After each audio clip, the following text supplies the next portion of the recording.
검수완박 입법을 위해 탈당을 감행했을 때도 온갖 비난과 오물을 뒤집어 썼습니다. 21대 국회 이후 호남 국회의원들의 선출직 최고위원 도전이 3차례나 있었지만 모두 고배를 마셨습니다. 지역의 정치적 목소리가 사라지는 것 또한 지역 소멸과 다름없습니다. 혹여 지명이 있더라도 저는 받을 생각이 없습니다. 선출직으로 당당하게 지도부에 들어가려고 합니다.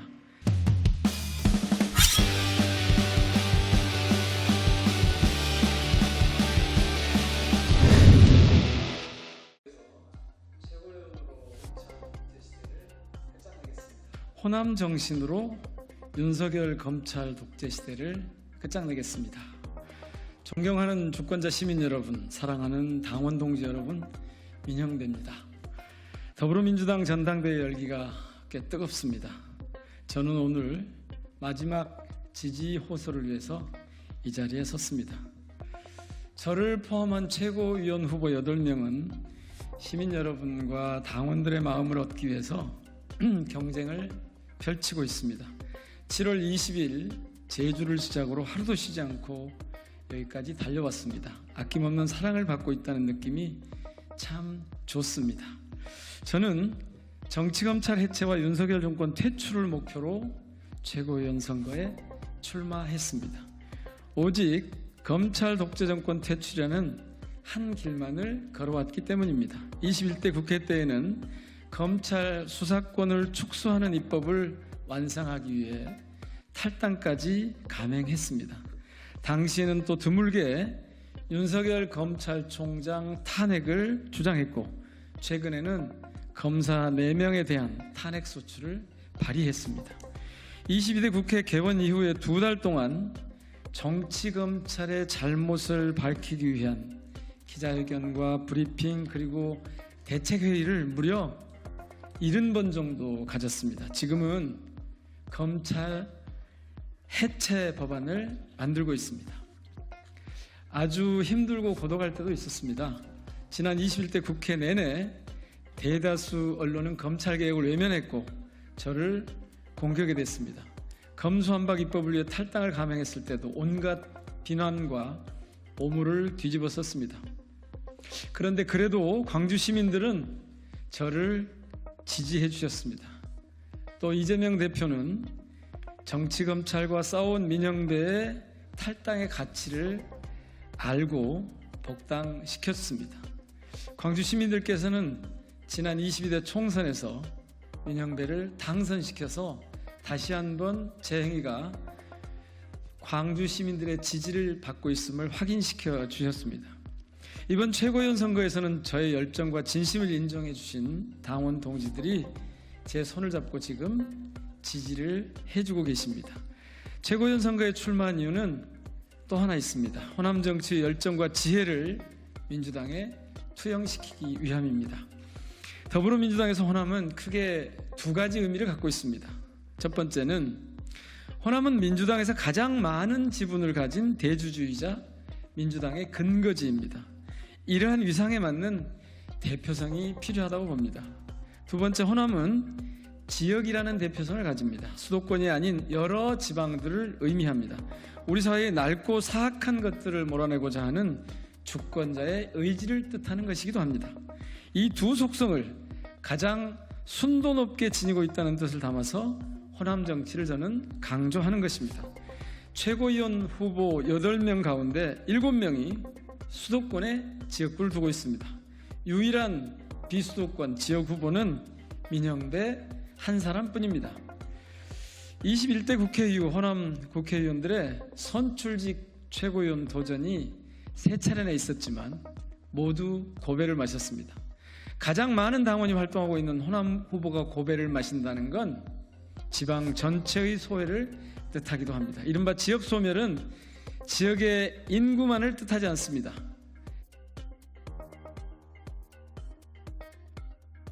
호남 그리고 비수도권을 제가 강조하는 이유이기도 합니다.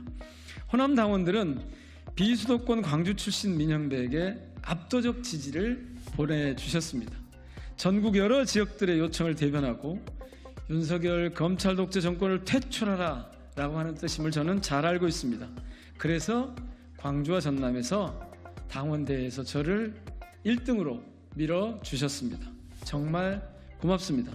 광주 전남 당원들의 압도적 지지에도 제가 지금 고전을 면치 못해서 마음이 불편한 것 또한 사실입니다. 저에 대한 여러 억측과 소문이 온라인상에 돌고 있습니다. 그중에 대표적인 것 한 가지는 어차피 호남목 지명직 최고위원이 될 것 아니냐, 그러니 선출직으로 투표할 이유가 없다라는 식의 이야기입니다. 이런 온라인상에 돌고 있는 여러 가지 얘기들은 전혀 사실 무근입니다. 만약 제가 그럴 생각이 있었다면 당초에 선출직에 도전하지 않았을 겁니다. 혹여 지명이 있더라도 저는 받을 생각이 없습니다. 선출직으로 당당하게 지도부에 들어가려고 합니다. 만약 그 뜻이 이루어지지 못하면 그 또한 당원들의 결정이니까 있는 그대로 받아들이고 백의종군할 것입니다. 더불어민주당의 여러 분야를 대표할 수 있도록 아마 새로 선출되는 당대표께서 신중하게 판단할 것으로 믿습니다. 호남과 지역이 또다시 정치적 변방으로 밀려나는 것 아니냐는 우려의 목소리에 마음이 정말 무겁습니다. 제가 최고위원이 되지 못해서 혹시 민주당의 뿌리 정신인 호남의 목소리를 제대로 전하지 못할까 두려울 따름입니다. 호남을 넘어서 목소리를 내지 못하는 지역의 간절한 바람을 이루어 드리고 싶습니다. 대한민국 민주주의는 호남을 비롯한 시민들의 피눈물로 여기까지 왔고, 민주당은 호남 당원들의 정의로움과 강인함을 바탕으로 오늘처럼 성장했습니다. 민주당은 호남의 정신을 깃발 삼아서 똘똘 뭉쳐야 합니다. 윤석열 검찰 독재를 무너뜨릴 힘이 호남 정신에 있다고 믿습니다. 이재명 시대를 열어갈 힘도 호남 정신에서 시작한다고 믿습니다. 살인마 전두환의 총칼 앞에 맞서 싸웠던 광주의 함성과 분노로 정치 검찰 깡패들과 맞서 싸우겠습니다. 호남의 10명 지역의 의지를 실현할 수 있도록 도와주십시오. 무도한 윤석열 검찰 독재 시대를 넘어서 민주당 집권 시대를 제가 열어가고 싶습니다. 존경하는 주권자 시민 여러분, 사랑하는 당원 동지 여러분, 진심으로 그리고 마지막으로 호소드립니다. 전라도의 정신으로, 호남의 열정으로 윤석열 검찰 독재를 무너뜨리고 이재명 대통령 시대, 민주당 집권 여당의 시대를 활짝 열고 싶습니다. 민영배가 그 앞길에 설 수 있도록 기회를 주십시오. 힘을 모아주십시오. 고맙습니다. 온라인상에서 왜 그런 얘기가 생겼는지 모르겠는데, 그런 얘기, 그 다음에 무슨 그 쪽하고의 무슨 갈등 얘기, 또 무슨 어디하고 무슨 연루설 얘기, 또 무슨 이런저런 얘기들이 온라인상에 계속 돌더라고요. 그런데 지금 말씀하신 부분과 관련해서는 사실은 제가 선출직에 처음에는 도전할 생각이 별로 없었습니다. 그거는 어차피 호남 몫에 그런 지명직 같은 접근 방식이 어떻게 했느냐라는 얘기가 잠시 있었기 때문에 당초에는 사실은 선출직 도전을 하지 않으려고 했다가, 이재명 대표께서, 당시 대표께서는 제가 이제 그런 뜻을 밝히니까 호남에서 선출직으로 들어오는 게 가장 좋겠다라고 사실은 권유를 좀 하셨죠. 그래서 제가 이제 방향을 그럼 선출직으로 하겠습니다라고 말씀을 드렸고, 그렇게 이제 뭐 도전했기 때문에, 그 당시에는 그런 걸 공개할 상황은 아니었습니다만 그렇게 시작했기 때문에 제가 지금 와서 호남의 다른 분에게 지명직을 새로 선출된 대표가 지명직을 제안하는 것은, 그거는 뭐 제가 의견을 낼 부분은 아니고요. 그거는 저는 그렇게 할 수 있다고 봅니다. 또 그렇게 해야 한다고 봅니다. 왜냐하면 호남이 아시는 것처럼 민주당의 이를테면 대주주 아니겠습니까? 그리고 민주당의 오랜 근거지이기도 하고요. 그렇기 때문에 지금 권리당원의 33% 이상, 즉 3분의 1이 호남에 분포했기 때문에 그런 지역 대표성, 특히 조금 전에 말씀드렸지만 다른 지역까지 포함해서 지역 대표성을 고려해서 호남에서 뭐 그런 지명직을 할 수 있겠는데, 그러나 이제 그걸 저한테 혹시 제안을 한다면 어떻게 했느냐라는 말씀이실 텐데요. 그 부분은 저로서는 관심 바뀝니다. 그리고 제가 그렇게 하는 것은 처음 말씀드린 것처럼 처음 가졌던 생각에서부터 전혀 벗어나는 것이기 때문에 저는 그거를 받아들일 생각은 없고요. 당연히 그래서 저는 지금 마지막으로 선출직으로 저를 좀 당 지도부에 보내주십시오 라고 호소 말씀을 드리려고 이 자리에 선 겁니다.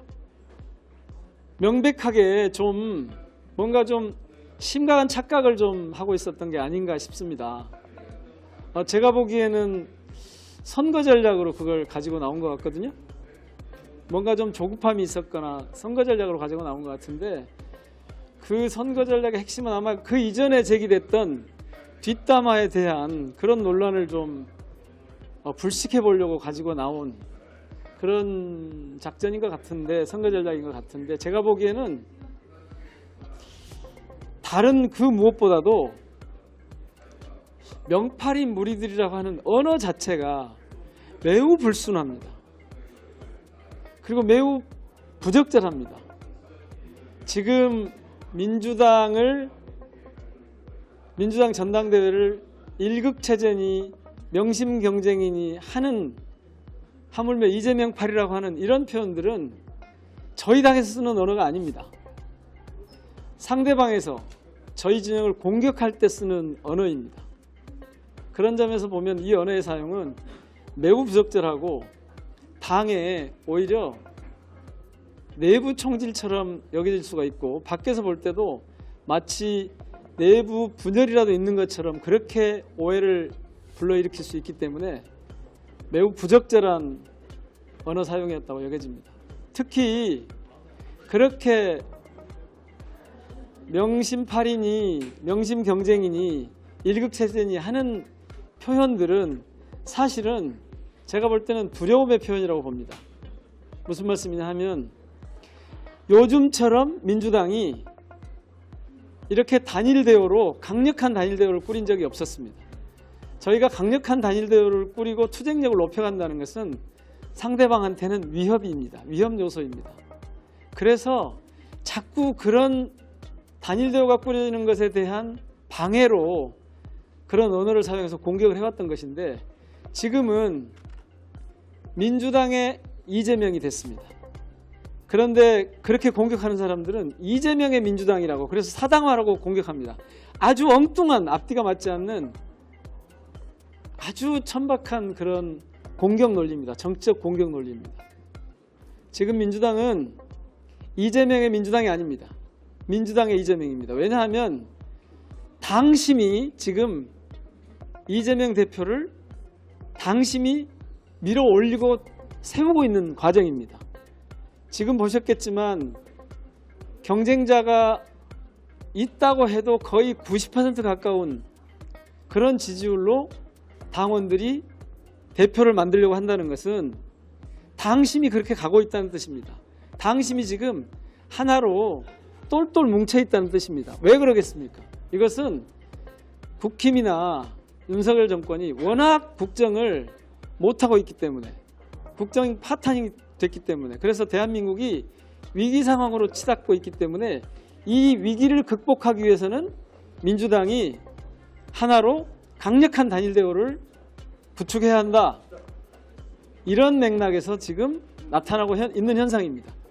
이 현상을 마치 이재명의 민주당인 것처럼 왜곡하고 명심팔이나 일극체제로 왜곡해서 민주당을 분열시켜 보려고 하는, 혹은 갈등을 유발해 보려고 하는 그런 아주 치졸한, 저급한, 하수 같은 그런 언어들이라고 생각합니다. 그런 공격들이라고 생각합니다. 따라서 제가 이 정봉주 의원의 그 표현에 대해서는 지금 말씀드린 것처럼 언어 사용에 있어서 매우 적절치 못했다. 자칫하면 이게 내부 분열의 씨앗이 될 것처럼 오해가 생길 수 있다. 이런 점에서 약간 뭔가 좀 큰 착각을 하고 있었던 게 아닌가 싶습니다.